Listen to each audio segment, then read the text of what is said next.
Hello students, আশা করি তোমরা সকলে ভালো আছো। তো তোমাদের ইলেকট্রিক্যালের যে থিওরি পার্ট সেখানে অনেকটা তোমাদের হয়েছে, এবং তোমরা যে যে ইলেকট্রিক্যালের যে প্যারামিটারগুলো সেগুলো তোমরা জেনেছো। যেমন বিভিন্ন ল, যেমন ওমস ল, কেসিএল, কেভিএল, এবং বিভিন্ন ইলেকট্রিক্যাল কোয়ান্টিটি যেমন রেজিস্ট্যান্স, ভোল্টেজ, কারেন্ট, এইগুলো সম্বন্ধে তোমরা জেনেছো, আরও অনেক কিছু জেনেছো। তো আজকে আমি যে টপিকটা আলোচনা করব সেটা হচ্ছে types of electric circuit. Mainly তিন ধরনের সার্কিট হয় অ্যাকর্ডিং টু কানেকশন বা অ্যাকর্ডিং টু রেজিস্ট্যান্স কম্বিনেশন।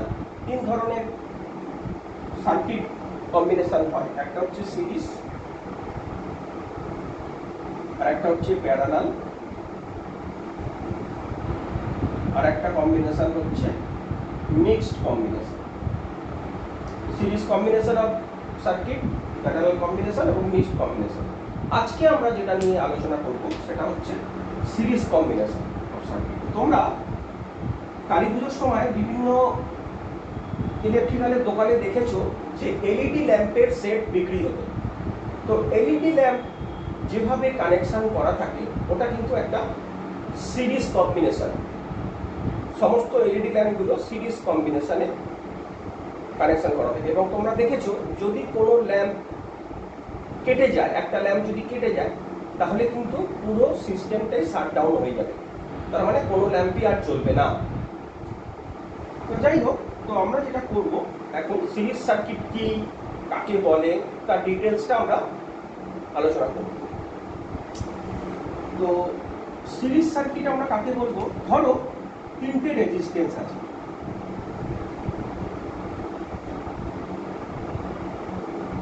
তো এই তিনটে রেজিস্ট্যান্স আমি যদি সামনে থেকে দেখি তাহলে এর আমার লেফট সাইডে হচ্ছে যদি স্টার্টিং এবং এটাকে এন্ডিং এন্ড ধরি, এটাও স্টার্টিং, এটা এর এন্ডিং, এটা এর স্টার্টিং, এটা এর এন্ডিং, তাহলে এটা যদি R1, R2, R3 নাম দিই তাহলে এটা S1, E1, S2, E2, S3, E3।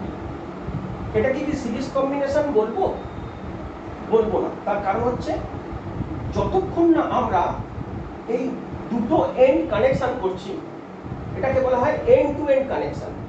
তাহলে এই R1 রেজিস্ট্যান্সের এন্ড এবং R2 রেজিস্ট্যান্সের স্টার্টিং, এই দুটোকে যুক্ত করলাম, সিমিলারলি এটাকেও যুক্ত করলাম, তাহলে এই যে কম্বিনেশনটা আমরা পেলাম তাকে আমরা বলবো সিরিজ কম্বিনেশন। এইবার এই কম্বিনেশনের সাথে যদি আমরা ভোল্টেজ সোর্স একটা অ্যাপ্লাই করি, ডিসি ভোল্টেজ সোর্স, সাপোজ যদি আমি 12 ভোল্ট অ্যাপ্লাই করি তাহলে কি হবে?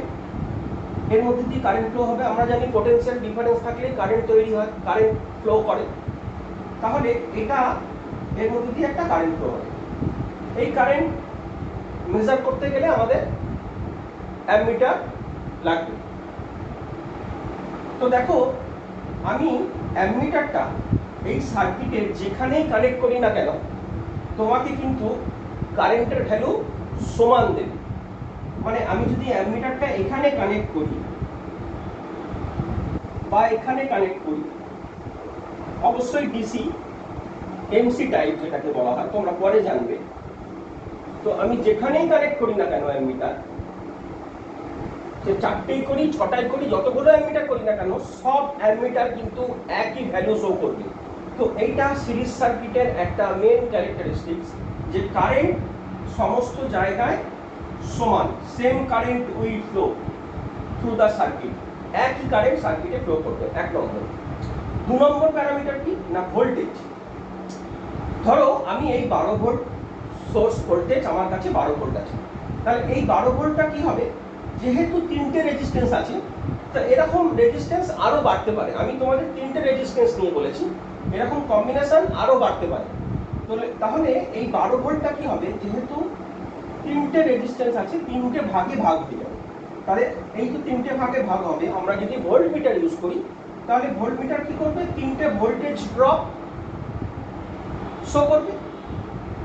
এবার দেখো ইলেকট্রিক্যাল সাবজেক্টটা এতটাই একটার সাথে একটা লিঙ্ক যে তুমি যদি কোনো টপিক বুঝতে না পারো তাহলে কিন্তু পরবর্তীকালে সমস্যায় পড়বে। দেখো এখানে যে আমরা ভোল্টেজ ড্রপটা বার করব, আমি যদি ওহমস লটা ঠিকমতো না জানতাম তাহলে কিন্তু আমরা এই ড্রপগুলো বার করতে পারতাম না। তাহলে আমাকে তার জন্য ওহমস ল জানতে হবে, যেটা তোমরা আগে শিখেছো। তাহলে V = I * R, এই ফর্মুলার সাহায্যে আমরা প্রত্যেক ইন্ডিভিজুয়াল রেজিস্ট্যান্সের মধ্যে কত ড্রপ হচ্ছে সেটা খুব সহজেই বার করতে পারবো। তো এখানে একটা ব্যাপার আছে, সেটা হচ্ছে ধরো এর ভ্যালু 2 ওহম, এর ভ্যালু 4 ওহম আর এর ভ্যালু 6 ওহম। তাহলে যদি এই কম্বিনেশনে যে রেজিস্ট্যান্সের ভ্যালু বেশি তার ভোল্টেজ ড্রপ বেশি, যেহেতু কারেন্টটা সমান, তাহলে ভোল্টেজ ড্রপ, রেজিস্ট্যান্সের voltage drop V drop directly proportional to resistance. তার মানে যে সার্কিটের যে রেজিস্ট্যান্সের ভ্যালু বেশি তার ভোল্টেজ ড্রপও বেশি। বোঝা গেছে?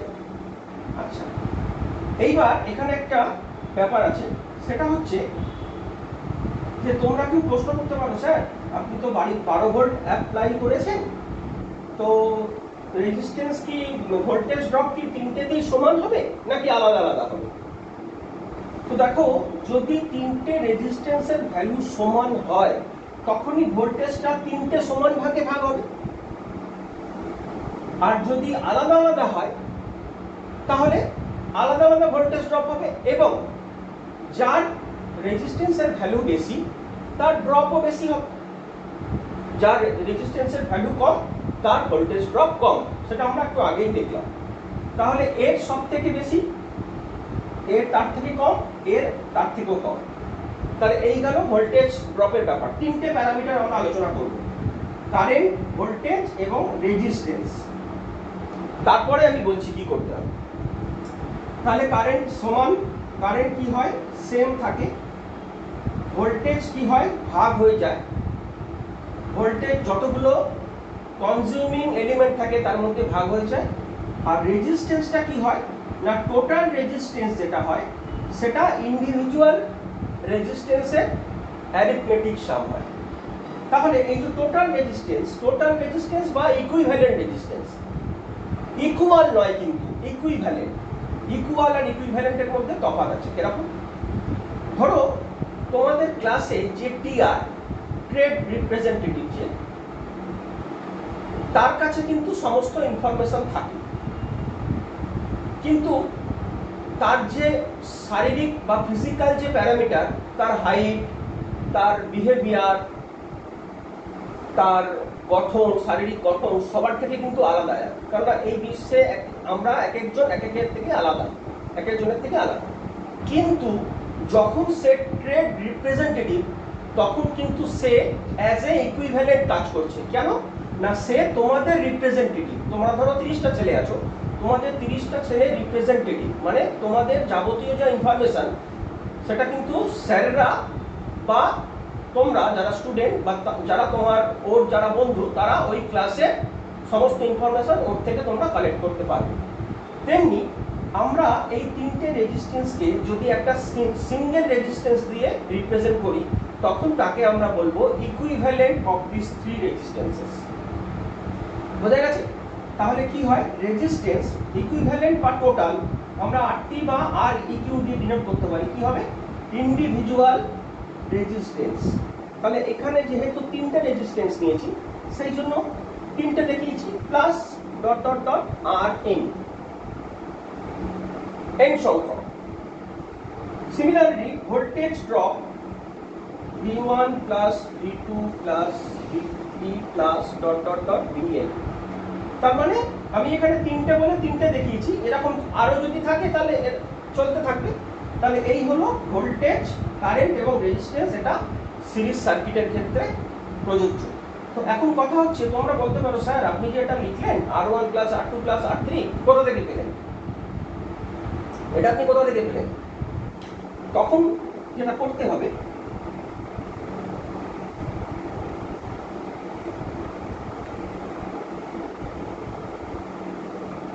আমাদের এটা প্রমাণ করতে হবে।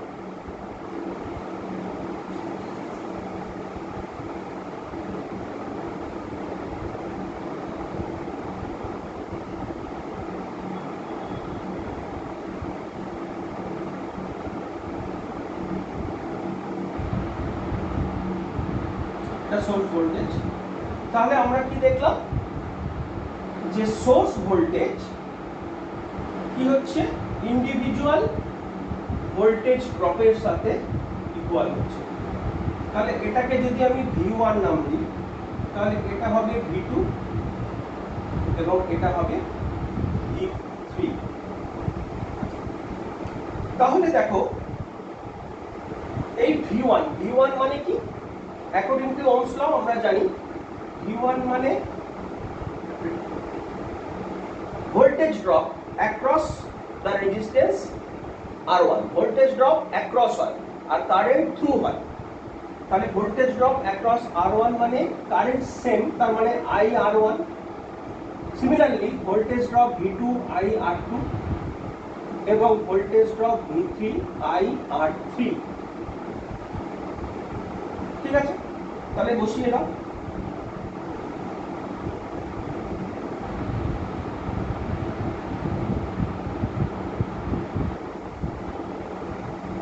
I কমন গেল।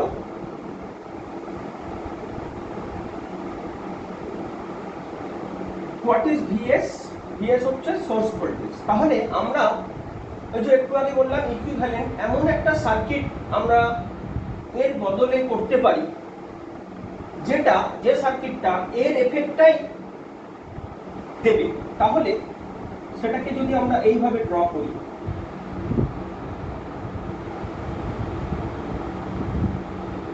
এটাকে আমরা বলছি আর টোটাল। তাহলে আমরা কি লিখতে পারি? According to Ohm's law VT E total IRT। তাহলে এখানে বসিয়ে দাও IRT। তাহলে I ক্যান্সেল হয়ে গেল। RT ইজ ইকুয়াল টু, তাহলে এই হচ্ছে সিরিজ সার্কিটের মেইন তিনটে প্যারামিটার। কারেন্ট, তাহলে কি বললাম? Current is same, voltage is divided according to the value of resistances। আর রেজিস্ট্যান্স কি হয়? টোটাল রেজিস্ট্যান্স বা ইকুইভ্যালেন্ট রেজিস্ট্যান্স কি হয়? ইন্ডিভিজুয়াল রেজিস্ট্যান্সের যোগফল। এই তিনটে হচ্ছে প্যারামিটার মেইন। আর পাওয়ার কি হয় সিরিজ সার্কিটের ক্ষেত্রে বা প্যারালাল সার্কিটের ক্ষেত্রে? সেটা হয় অ্যাডিটিভ। সেটা আমরা একটা খুব সিম্পল একটা প্রবলেম যদি করি তাহলে আইডিয়াটা আমাদের ক্লিয়ার হয়ে যাবে। আচ্ছা, এখানে একটা জিনিস বলার আছে। ধরো আমি একটা এক্সাম্পল বলছি, মনে রাখবে এটা। ধরো যে কোনো একটা সিরিজ সার্কিট যদি আমরা নিই, তিনটে রেজিস্ট্যান্স নিলাম, ধরো 2 ওহম, 4 ওহম, 6 ওহম। তাহলে এদের ইকুইভ্যালেন্ট রেজিস্ট্যান্সের ভ্যালু কত হবে? না আমরা জানি RT বা R equivalent 2 plus 4 plus 6 is equal to 12 ohm. তাহলে এটা হচ্ছে 12 ওহম। এবার এখানে একটা জিনিস লক্ষ্য করার আছে, সেটা হচ্ছে এই যে ইকুইভ্যালেন্ট রেজিস্ট্যান্সটা, এই ইকুইভ্যালেন্ট রেজিস্ট্যান্সটা এই তিনটের মধ্যে যেটা সবথেকে বেশি তার থেকে বড় হবে। দেখো এই তিনটের মধ্যে ইকুইভ্যালেন্ট রেজিস্ট্যান্সের, এই তিনটে রেজিস্ট্যান্সের ভ্যালু কোনটা বেশি? 6 ওহম। তাহলে দেখো 6 গ্রেটার দ্যান এই 12 গ্রেটার দ্যান 6। তাহলে ইকুইভ্যালেন্ট রেজিস্ট্যান্সের মান সবথেকে যে রেজিস্ট্যান্সের ভ্যালু বেশি তার থেকেও বেশি হতেই হবে। এটা সিরিজ সার্কিটের কম্বিনেশনের একটা ক্যারেক্টারিস্টিক্স, যে ইকুইভ্যালেন্ট রেজিস্ট্যান্স যেটা বেরোবে সেটা যে যতগুলো রেজিস্ট্যান্স থাকবে তার থেকে সবথেকে বেশি হবে ভ্যালুটা। এখানে 12 এসছে। তাহলে আমরা আরেকটা एग्जांपल দেখি। সে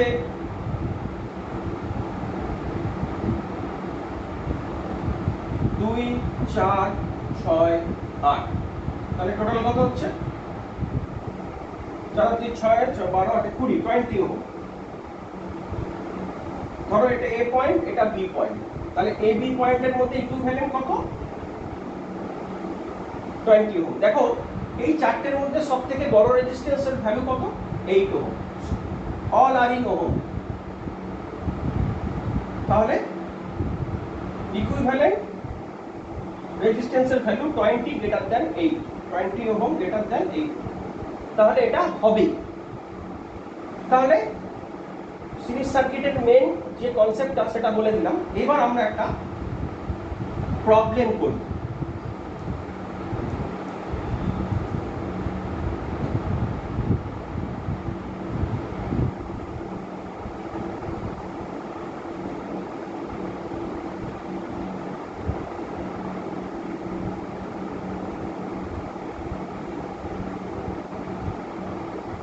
এই একটা সিরিজ সার্কিট, আমরা 10 ভোল্ট ডিসি অ্যাপ্লাই করেছি। তো এখানে বলা হয়েছে কারেন্ট কত হবে, ইকুইভ্যালেন্ট রেজিস্ট্যান্স কত হবে বার করতে বলা হয়েছে, আর বলা হয়েছে প্রত্যেকটা রেজিস্ট্যান্সের মধ্যে ভোল্টেজ ড্রপ প্রত্যেকটা রেজিস্ট্যান্সের মধ্যে কত হবে বার করতে বলা হয়েছে, আর পাওয়ার কি হবে, টোটাল পাওয়ার এবং ইন্ডিভিজুয়াল পাওয়ার সেটা কি হবে। তো প্রথমে আমরা ট্রিক্সটা হচ্ছে যখনই আমরা এই ধরনের প্রবলেম করব তখনই আমাদের টোটাল রেজিস্ট্যান্সটা বার করে নিতে হবে। স্টেপটা কি, ফার্স্ট স্টেপ টোটাল রেজিস্ট্যান্সটা আমাদের বার করে নিতে হবে। কারণ আমরা জানি যে সিরিজ সার্কিটের ক্ষেত্রে টোটাল রেজিস্ট্যান্স বার করতে গেলে কি করতে হয়, ইন্ডিভিজুয়াল রেজিস্ট্যান্সের সাম করতে হয়। তাহলে টোটাল রেজিস্ট্যান্সের ভ্যালু কত হবে, 2 + 3 + 5 অল আর ইন ওহম। আমি ওটা বারবার লিখছি না। তাহলে 10 ওহম। আর তাহলে কারেন্ট কত হবে, সেই ওহমস লরই অ্যাপ্লিকেশন দেখো, I = V/R। তাহলে হোয়াট ইজ ভি, ভি হচ্ছে 10 ভোল্ট, 10/10, তাহলে 1 অ্যাম্পিয়ার হয়ে গেল। প্রথম হয়ে গেল, ইকুইভ্যালেন্ট রেজিস্ট্যান্স পেয়ে গেলাম 10 ওহম, আর কারেন্টও পেয়ে গেলাম 1 অ্যাম্পিয়ার। আর তাহলে ইন্ডিভিজুয়াল ভোল্টেজ ড্রপ কি হবে, ইন্ডিভিজুয়াল ভোল্টেজ ড্রপ তাহলে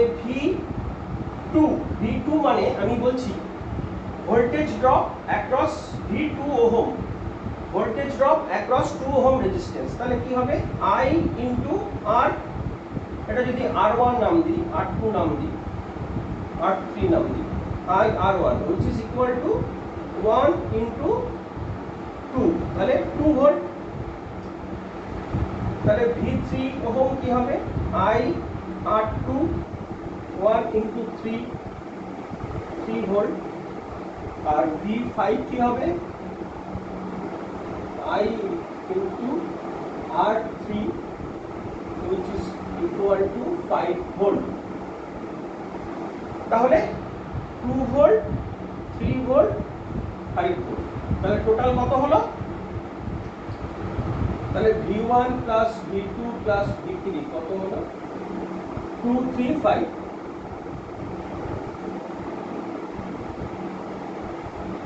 10 ভোল্ট। তাহলে দেখো আমি অ্যাপ্লাই করেছিলাম 10 ভোল্ট এবং আমার টোটাল ভোল্টেজ ড্রপ যেটা পাচ্ছি সেটা হচ্ছে 10 ভোল্ট। তাহলে আমি যদি এখানে ভোল্টমিটার কানেক্ট করি তাহলে আমরা প্রত্যেকটা ভোল্টেজ ড্রপ আমরা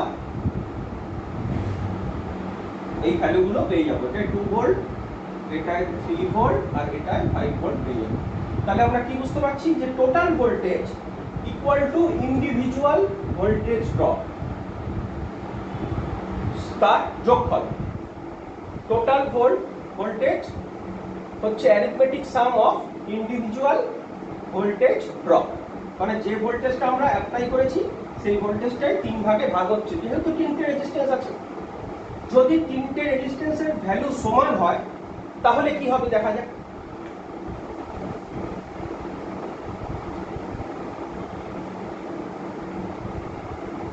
এখন তোমরা প্রশ্ন করলে স্যার যদি 3টে রেজিস্ট্যান্সের ভ্যালু সমান হয় তাহলে কি হবে, দেখা যাক কি হয়।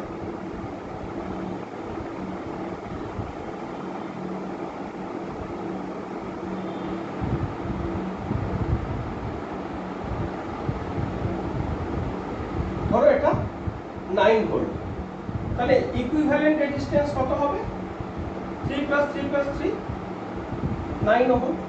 কারেন্ট কত হবে I equal to V by R 9/9, তাহলে 1 অ্যাম্পিয়ার।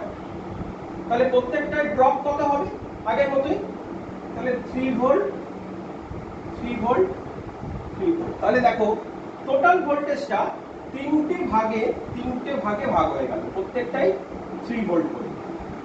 তাহলে যখন সমান রেজিস্ট্যান্সের ভ্যালু থাকবে সার্কিটে, সিরিজ সার্কিটের ক্ষেত্রে, সেক্ষেত্রে সোর্স ভোল্টেজটা তিনটে সমান ভাগে ভাগ হবে।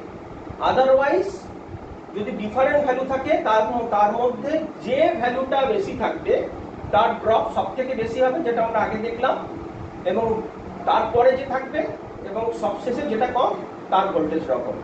এই অর্ডারে হবে। তো এইবার দেখি আমরা যে পাওয়ার কম্বিনেশন, পাওয়ার কি হবে। যেহেতু যে এনার্জিটা আমরা দিচ্ছি সেই এনার্জিটা তো তিনটে ভাগে ভাগ হচ্ছে, কনজিউম হচ্ছে এনার্জিটা হিট হিসাবে, অ্যাজ এ হিট এটা ডিসিপেট হচ্ছে, এবং রেজিস্ট্যান্স কি করছে, কারেন্টকে বাধা দিচ্ছে বলে একটা ওয়ার্ক ডান হচ্ছে। তার ফলে কি ওয়ার্ক ডান হলে কি হবে, হিট উৎপন্ন হবে। ঠিক আছে, তাহলে আমরা দেখি যে প্রথমে যে সার্কিটটা আমরা দেখেছিলাম যে এক একটা রেজিস্ট্যান্সে কত পাওয়ার কনজিউম হচ্ছে। তাহলে প্রথমে কত ছিল 10 ভোল্ট, 12, এটা 12, ঠিক আছে 12 ধরো। তাহলে 12 যদি হয় তাহলে I কত হবে, ভি বাই আর 1 অ্যাম্পিয়ার। আর টোটাল কত হবে 12 ওহম। আচ্ছা, আর ভোল্টেজ ড্রপ V2, তাহলে কারেন্ট 1 অ্যাম্পিয়ার, তাহলে 2 ভোল্ট। V4 ওহমে কত হবে 4 ভোল্ট, আর 6 ওহমে হবে 6 ভোল্ট। তাহলে আমরা জানি ইলেকট্রিক্যাল পাওয়ারের ডিসির ক্ষেত্রে তিনটে ফর্মুলা আছে।